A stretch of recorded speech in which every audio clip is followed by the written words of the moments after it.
ಗುಟ್ಟಾಗಿ ಮದುವೆಯಾದ್ರ ಹನುಮಂತ.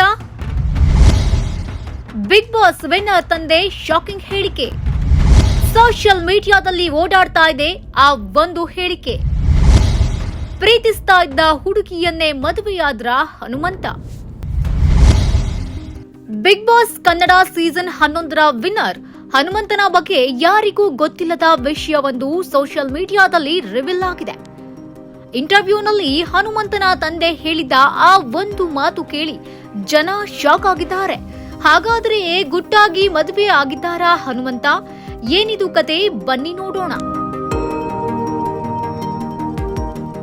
ಹೌದು, ತಂದೆ ತಾಯಿ, ಅಣ್ಣ ತಮ್ಮ, ಕುಟುಂಬದವರನ್ನ ಎಲ್ಲಾರನ್ನೂ ಬಿಟ್ಟು ನಮ್ಗೆ ಗೊತ್ತಿಲ್ಲದಂತೆ ಹನುಮಂತ ಮದುವೆಯಾಗಿದ್ದ.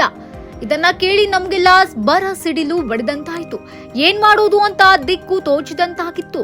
ಹನುಮಂತನ ಗೆಳೆಯರ ಮಾತು ಕೇಳಿ ನನಗೆ, ನನ್ನ ಹೆಂಡತಿಗೆ ಶಾಕ್ ಆಗಿತ್ತು ಎಂದು ಬಿಗ್ ಬಾಸ್ ವಿನ್ನರ್ ಹನುಮಂತನ ತಂದೆ ಹೇಳಿದ್ದಾರೆ.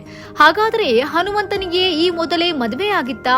ಯಾಕೆ ಮುಚ್ಚಿಟ್ಟಿದ್ರು ಅಂತ ನೋಡೋದಾದ್ರೆ, ಹನುಮಂತ ಗುಟ್ಟಾಗಿ ಮದುವೆಯಾಗಿದ್ದಾನೆ ಅನ್ನುವ ರೂಮರ್ಸ್ ಹರಿದಾಡ್ತಾ ಇದೆ. ಇದೇ ಸುದ್ದಿಯನ್ನ ಕೆಲ ಜನ ಹೋಗಿ ಹನುಮಂತನ ತಂದೆ ತಾಯಿಗೆ ಹೇಳಿದ್ದಾರೆ. ಇದನ್ನ ಕೇಳಿ ಹನುಮಂತನ ಪೋಷಕರು ಬೆಚ್ಚಿ ಬಿದ್ದಿದ್ದಾರೆ. ಬಂಧು ಬಳಗ ಎಲ್ಲರನ್ನ ಬಿಟ್ಟು ಹನುಮಂತ ಹೇಗೆ ಮದುವೆಯಾದ, ಸಂಬಂಧಿಕರಿಗೆ ಏನಂತ ಹೇಳೋದು ಅಂತ ಚಿಂತೆ ಎದುರಾಗಿತ್ತಂತೆ.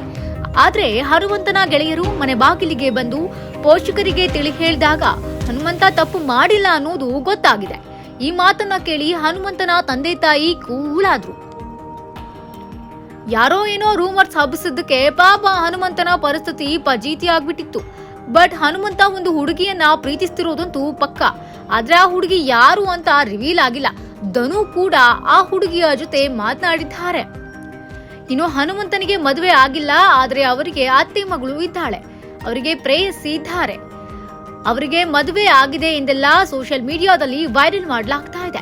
ಈ ಬಗ್ಗೆ ಹನುಮಂತನ ಪೋಷಕರಿಗೆ ಎಲ್ಲಾ ಸುದ್ದಿಗಳು ಸುಳ್ಳು ಸುದ್ದಿ, ಈ ರೀತಿ ಯಾವುದೂ ಕೂಡ ನಡೆದಿಲ್ಲ, ನಾನು ಯಾರನ್ನೂ ಮದುವೆ ಆಗಿಲ್ಲ, ಯಾರನ್ನ ಪ್ರೀತಿಸ್ತಾ ಇಲ್ಲ, ನನಗೆ ಯಾರು ಪ್ರೇಯಸಿ ಕೂಡ ಇಲ್ಲ, ನೀವು ಭಯ ಪಡಬೇಡಿ ಎಂದು ಹೇಳಿದ್ದಾರಂತೆ.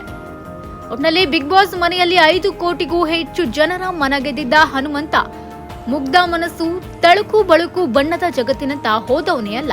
ಇನ್ಯಾವುದೂ ಕೂಡ ಇಲ್ಲದೆ ಹನುಮಂತ ಬಿಗ್ ಬಾಸ್ ಮನೆಯಲ್ಲಿ ಗೆದ್ದು ಕಪ್ ತನ್ನದಾಗಿಸಿಕೊಂಡು ಕರ್ನಾಟಕದ ಪ್ರೀತಿ ಗಳಿಸಿಕೊಂಡಿದ್ದಾರೆ.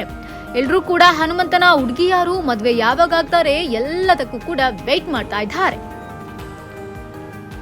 Entertainment bureau, Sanchi news.